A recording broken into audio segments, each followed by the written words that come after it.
આજે તો અમે હળદરમાં આવ્યા છીએ। તો ફ્રેન્ડ આ છે અમારી હળદર, 1 મહિના પછી અમે ગુડવાની છે। તો ફ્રેન્ડ કેટલી સરસ છે।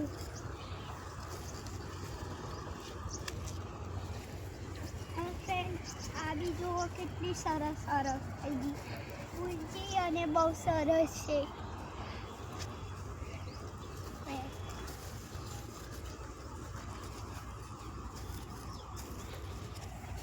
ફ્રેન્ડ આ છે અમારા રીંગણ।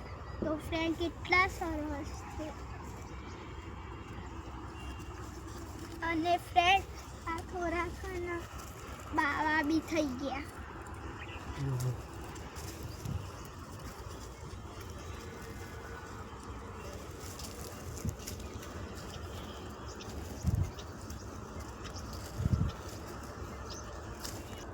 તો ફ્રેન્ડ આ જો ઊંચી ઊંચી કેટલી સરસ હળદર, કેટલી સરસ થઈ ગઈ છે। અને ફ્રેન્ડ ત્યાં સુધી અમે છેલ્લા સુધી હળદર વાવી છે। તો ફ્રેન્ડ વિડીયો સારો લાગ્યો હોય તો કોમેન્ટ કરજો અને સપોર્ટ કરજો।